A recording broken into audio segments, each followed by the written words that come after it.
Bueno, hola a todos y a todas, bienvenidos a este espacio en el que vamos a hablar sobre la educación desde el corazón.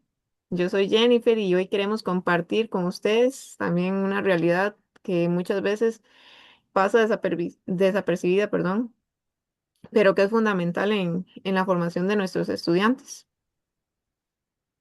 Hola, yo soy Noile y hoy vamos a conversar sobre un tema muy importante, el trabajo invisible de la labor docente en el fortalecimiento de la educación. Ese trabajo que no siempre se ve en las aulas, pero que está presente en cada logro, en cada avance y en cada sonrisa de los niños.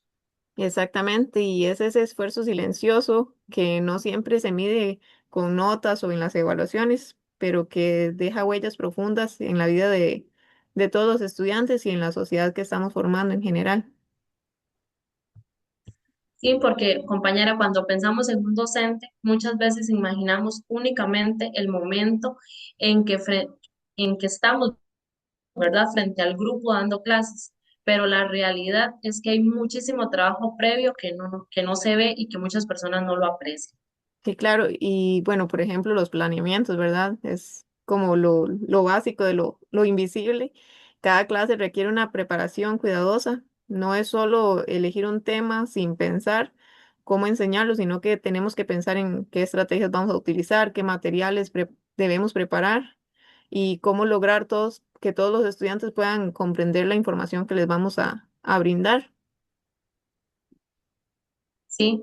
Además, cada grupo es diferente, ¿verdad? Cada uno tiene formas diferentes de aprender. Hay estudiantes que aprenden más rápido, otros que necesitan más apoyo, algunos que aprenden de forma visual, otros de manera práctica. Entonces, tenemos que ver todas esas maneras de que los que ellos aprendan para enseñar de la mejor manera, ¿verdad?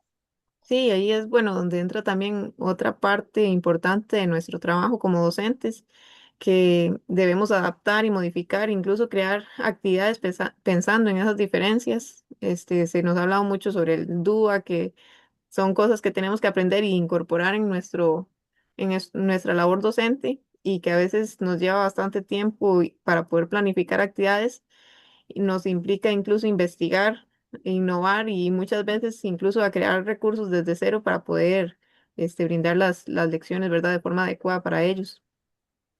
Así es, compañera, y verdad, hay algo muy importante que debemos destacar en este videíto, ¿verdad? Es que parte de ese trabajo se realiza fuera del horario laboral, en la casa, en las noches, los fines de semana, y eso es algo que no, mucha gente no lo aprecia, que nosotros tenemos, que nosotras como docentes, ¿verdad? Tenemos que sacar tiempo, tal vez que tenemos que dedicarle a nuestra familia para hacer todo eso fuera de nuestro horario laboral. Sí, exactamente, es un trabajo bastante cansado a veces y pocas veces se reconoce, pero que es clave, ¿verdad?, para poder lograr un aprendizaje significativo y de calidad. No es un trabajo que se vea o que esté ahí presente para las demás personas, pero que incluso a veces se interfieren en nuestra vida personal, pero que es bastante importante. ¿Sí? Y otro aspecto invisible y que también es importante mencionarlo en este video es el apoyo emocional, ¿verdad?, que brindamos los docentes, porque también no es solo enseñar matemática, español, ciencias sociales, también hay muchos estudiantes que necesitan mucho apoyo emocional de parte de nosotras, tienen problemas en casa, problemas dentro de la escuela que a veces no se perciben y todo eso nosotros lo tenemos que abarcar. Sí, porque bueno, los estudiantes no llegan al aula como si fuera una hoja en blanco, ¿verdad? Llegan con emociones, a veces con situaciones familiares conflictivas o con preocupaciones, miedos, inseguridades, un montón de situaciones que pasan en sus cabecitas que a veces tenemos que intervenir para poder realizar bien nuestro trabajo. Sí, sí, también con el tiempo de conocer a nuestros estudiantes sabemos cómo son, cómo actúan, cuando están tristes, cuando están felices. Muchas veces el docente es la primera persona, ¿verdad?, que nota que algo no está bien en ese estudiante. Sí, exactamente.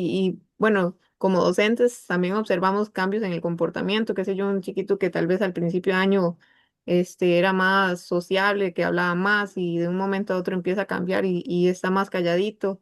También a veces bajan el rendimiento o incluso están con un estado de ánimo que tal vez eran niños que les gustaba jugar y correr y de un momento a otro usted los ve que están queditos. Todo eso es parte de nuestra labor docente, pero más que como docentes, como humanos, ¿verdad? De saber escuchar y acompañar y saber cómo orientar a esos niños para que influya positivamente tanto en su vida personal como en lo académico, que es lo que nos corresponde a veces a nosotros.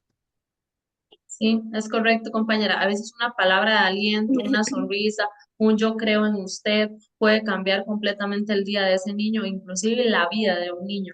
Porque, por ejemplo, a mí me gusta mucho que si un día no trabajaron, pero otro día sí, ponerles una notita, muy bien, hoy trabajaste muy bien, y ya con eso se motivan el otro día en seguir con la misma rutina de trabajar bien, de hacer las cosas bien, y una palabra también de aliento, a ellos los motiva mucho y les cambia el día completamente o la vida, como Sí, dije anteriormente. incluso ahora que lo menciona usted, hay momentos en que como docentes llegamos a convertirnos en ese adulto de confianza que tienen los niños y en el que ellos confían, ¿verdad? Y necesitan en ese momento y llegan y nos cuentan cosas que ya es imposible y está dentro de nuestro deber ético, tener que intervenir y llegamos a ser esas personas con las que ellos pueden expresarse si sienten miedo, ¿verdad?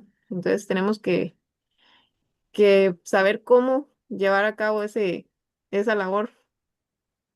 Sí, es correcto, porque aunque eso no aparece en los programas de estudio ni en los informes académicos, es fundamental, ¿verdad?, para el desarrollo integral de cada estudiante. Sí, y también, bueno, una de las partes delicadas del trabajo docente, ¿verdad? Llega a veces con cosas que nos cuentan y tenemos que aplicar protocolos, que es un trabajo bastante tedioso y que emocionalmente es bastante desgastante, porque ya me ha tocado aplicar varios y ha sido, bueno, bastante, como le digo, bastante difícil emocionalmente lidiar con situaciones que a veces los niños le cuentan a uno y uno sabe que no les puede exigir tanto académicamente si están pasando una situación tan difícil en la casa, ¿verdad? Entonces ahí es donde tenemos que saber bien cómo aplicar los protocolos. Ujú. Sí, porque cada niño arrastra sus propios problemas, ¿verdad?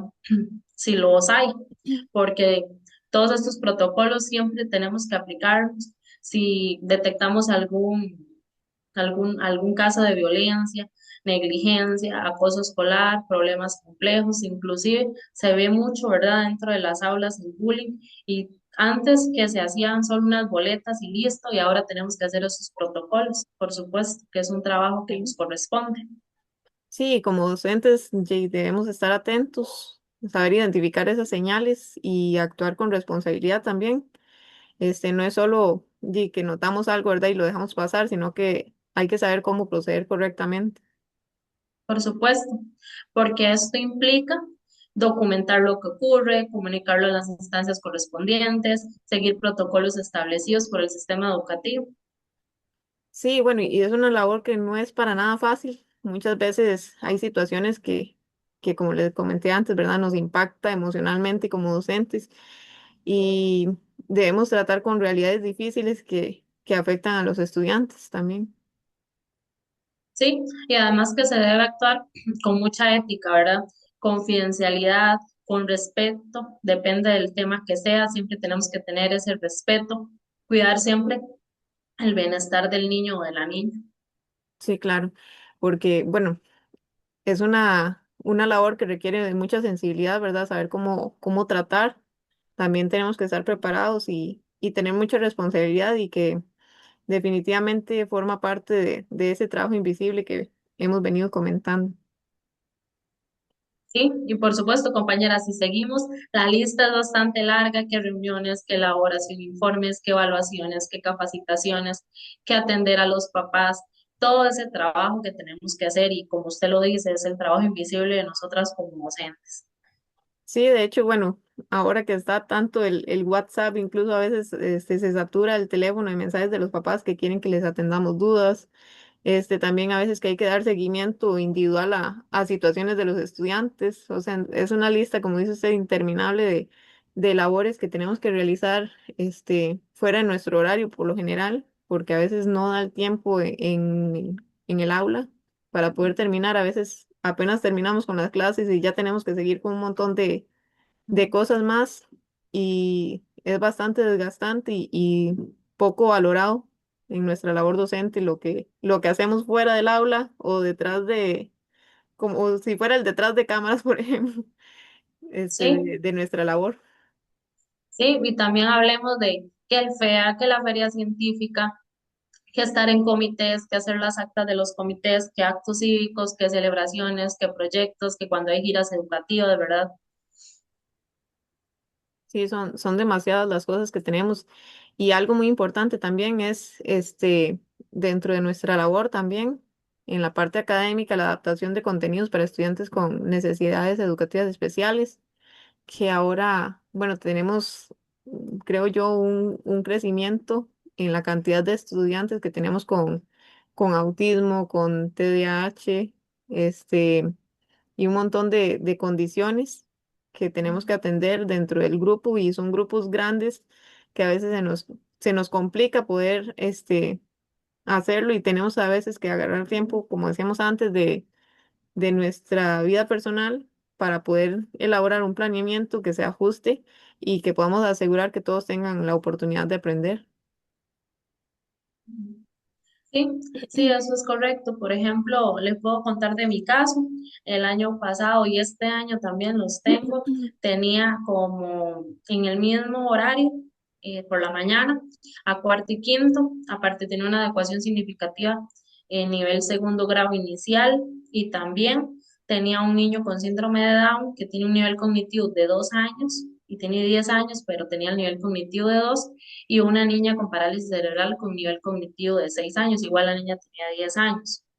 Y digamos, esto es bastante cansado, ¿verdad? Tener en el aula dos grupos y aparte tener que planear, ¿verdad? De cómo sacar adelante, ¿verdad? A estos niños, tener que planear para la niña que tenía nivel de segundo, para el niño de síndrome de Down, para la niña de parálisis cerebral y aparte para cuarto y quinto. Y bueno, todo esto forma parte de nuestro trabajo, ¿verdad? Aunque muchas veces no sea visible para quienes están fuera del aula o para muchos padres que a veces este, ya comentan cosas y no están en la situación, ¿verdad? De cada uno de nosotros. Sí, exactamente. La labor docente va más allá de solo enseñar las materias. Hay que formar personas, acompañar procesos también y empezar a construir y el futuro, básicamente, porque es con ellos con los que contamos para un futuro mejor. Sí, correcto. Y este trabajo invisible, ¿verdad? Del que estamos hablando es el que realmente fortalece la educación, porque impacta no solo el aprendizaje, sino la vida de nuestros estudiantes. Sí, bueno, para ir concluyendo ya este podcast, hoy queríamos invitar a todos los que escuchen estas palabras a valorar más a la labor docente y a reconocer el esfuerzo que a veces se hace y a entender la importancia de todo lo que se hace día a día, ¿verdad? No solo el trabajo que está en el aula, que es lo que vemos normalmente. ¿Sí? Y porque detrás de cada clase hay dedicación, hay compromiso de nuestra parte y mucho amor por la enseñanza. Y creo que eso, bueno, sería nuestro podcast del día de hoy. Muchísimas gracias. Gracias por acompañarnos y hasta la próxima.